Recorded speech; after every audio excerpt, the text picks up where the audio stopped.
боби 34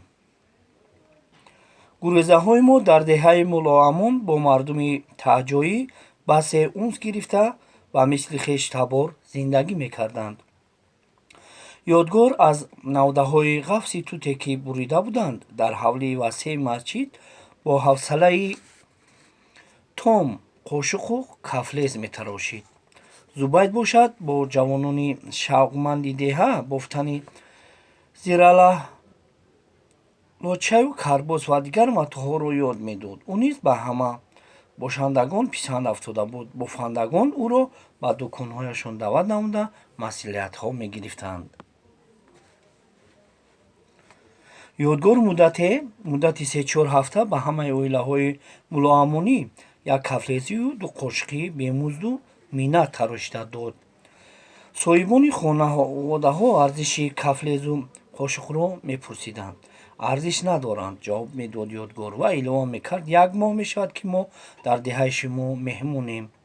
ҷойи хобамонро додаед, ҳамарӯза хӯрокамонро медиҳед, бори арзиши ҷову нону обатонро пурсидаед. рӯзҳо пайҳам мегузаштанд. сардии ҳаво сабуктар мешуд. зимистон ба охир мерасид. охири моҳи худ буд. гоҳ-гоҳе шамолу барф мешуд, вале ҳамоно хуршед аз пушти абрҳо худро намоён месохт. кас эҳсос менамуд, ки баҳор дар пушти дар аст. шохаҳои тут тамом шуда буданд. ёдгор дигар чӯби метарошидагӣ ва кори мекардагӣ надошт. як бегоҳ баъди сарфи таоми шом ёдгор ба кенҷабой гуфт: додарам гуфта будӣ, ки осёб дорем, вале он суст мегардад. агар дур набошад, пагоҳ баъди намози бомдоду наҳорӣ хӯрдан рафта ҳамонро медидӣ. дур нест, устои муҳтарам, ҷавоб дод кенҷабой. дар ҳамин пушти теппаи тарафи офтобнишин, ки ҷингак дарааш мегӯянд, дараест, ки дар он оби калон ҷорист. осёб ҳамон ҷост. пагоҳи дигар баъди наҳорӣ касоне ки кори зарур доштанд ба хонаҳояшон баромада рафтанд.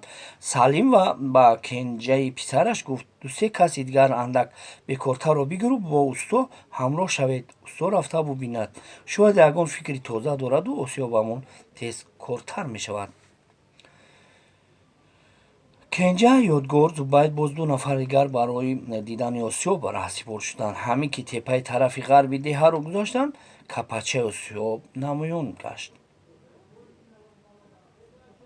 пас аз андак вақт ба осёб расиданд. марде гандуморд мекард, ки кенҷа зуд шинохташ. ӯро Суфи-Наим мегуфтанд. кенҷа расидан баробар салом дод. Суфи-Наим нашунид, магар ки ба кори худ машғул буд. ӯ бо курчак аз ҳама баҳҷувол орд мерехт. ҳама ҷоеро гӯянд, ки орд аз зери сангҳои осёб ҷудо шуда он ҷо мерезад. кенҷа дид, ки дар зери садои осёб овозро намешунавад. нихтааш кард. чаро саломро алайк намегирӣ? гуфташ кенҷабой. бовар кун кенҷаҷон, на худатро дидаму на овозатро шунидам, узр овард Суфи-Наим. ба ҳамин куркур осёбро дар назар дошту шаби дароз хоб накардам. гоҳ об мезанад, гоҳ осёб кор намекунад, гоҳи дигар гандумро ҷарма карда ба ҳама мерезонад. ҳамин шаб азоби гӯро кашидам. як рӯзи сиёҳ доштам. набошад як тараф истед. Суфӣ хоҳиш кард. ёдгор: ман як аз назар гузаронам ку? усто ҳамаҷои осёбро дида баромада пасон ба кенҷа гуфт: рост мегӯед Суфӣ. аввал ин ки новаи осёб ниҳоят кӯтоҳ будааст. чархи осёбро низ ягон устои навшогир сохтааст. парраҳое ки дар он об мезанад рост шинонида шудааст. санги осёб ниҳоят хурд ва сабук аст. ман аввал рафта саргаҳи ҷӯйборро як дида бароям. майлатон устод, ҷавоб дод кенҷа. ихтиёр доред, коре кунед, ки осёб осёби ҳақиқӣ шавад. пас аз чандин ёдгор баргашта омад ва ба кенҷа гуфт: ин ҷо ба кори осёб мувофиқ нест. осёби ояндаро дар он баландии ҷӯйборро нишон дод. ӯ сохтан дар кор. оби ҷойи баланд ҷараёни пуршиддат дорад. Чархи осёбро тез мегардонад. Кори осёб ҳам шиддат мегирад. Чарх ба воситаи ҳаракати осёб мегӯянд васл аст. Чарх ки тез давр зад, санги осёб ҳам қадар шиддат мегирад. ғалла зуд орд мешавад. худатон медонед дӯсто, гуфт Кенҷа, мо ба ин гуна масъалаҳо тасаввуроти комил надорем. пеш аз ҳама мо бояд ҷӯйбор биканем, суханашро идома дод ёдгор. Ҳоло вақти ҷӯйборканист. Замин сернам ва нарм аст. Вақте офтобҳои ҷавзову саратон сар мешавад, дар замин кор кардан мушкил мегардад. Агар хоҳед ки осёби тезгард дошта бошед, аз паго дер накарда шурӯъ ба ҷӯйборкобӣ намудан зарур аст. майлатон, гуфт Кенҷа, лекин ҷӯйборро дар чанд рӯз кандан мумкин аст. Ин ба шумо вобастагӣ дорад, додар ҷавоб дод ёдгор. Агар сафи ҷӯйборканҳо бисёр бошад, дар 2-3 рӯз тамом мекунем. Пагоҳ ман ягон 20-25 ҷавонро ба асбобҳои зарурӣ тайёр мекунам, ваъда дод Кенҷа. ба бачаҳо бигӯ, ки ҳамроҳашон теша, табар, зоғнур бигиранд, гуфт ёдгор. Барои ҷӯй кандан ин асбобҳо чӣ зарурат доранд? ҳайрон шуд Кенҷа. ҷое ки мо ҷӯйбор мекобем, заминаш сердарахту бута аст, фаҳмондаш ёдгор. Онҳо реша доранд ва баъзан чуқуру бо паҳно ҳам мешаванд. Решаро бо беру хелан кандан душвор аст.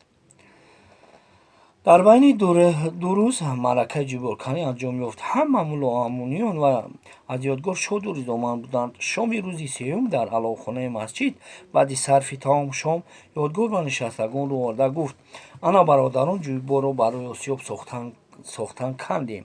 Барои он ки осёби хуб бунёд кунем, нови 16 газа зарур аст.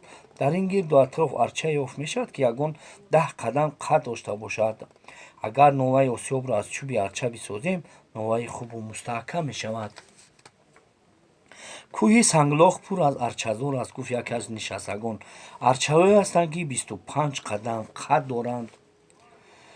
ин тавр бошад бисёр хуб, хурсанд шуд ёдгор. арчае бошад, ки аз так ғафсу рафта рафта борик шавад. дар он ҷангалзор арчаи дилхоҳатонро албатта меёбед. дили ёдгорро пур карданд нишастагон. Кенҷабой хитоб ба Кенҷа намуд: ёдгор, метавонӣ ки пагоҳ 4 катро ҷудо кунему рафта аз ҷангалзор як чӯби наворвори бурида гирем. чанд нафаре бошад, ба шумо ҳамроҳ мекунем, ваъдаи қатъӣ дод Кенҷа. ин хел ки бошад, Кенҷабой онҳоро ҳамин ҳозир таъин намуд ёдгор. пагоҳ барвақт ва бо тайёрӣ биёянд. худо хоҳад, баъди намози бомдод барҳ мебароем. рӯзи дигар барвақт баъди намози фаҷр, ҳатто нонушта бо худ тӯшак гирифта буданд накарда, ёдгор Зубайр ва 4 ҷавони таъини тӯшак ба ҷангалзори кӯҳи санглох рафта роҳ пеш гирифтанд. вақте ворид ба даруни арчазор гардиданд, офтоб қариб 2 қадди найза баланд шуда буд. вале ҷангалзор торик буд, зеро дарахтон бо ҳамбасе зич рӯида буданд. илова бар ин, он чунон коматбаланд буданд, ки кас рӯи офтобро намедид. нурҳои офтоб аҳёнан ворид ба ҷангалзор мешуданд.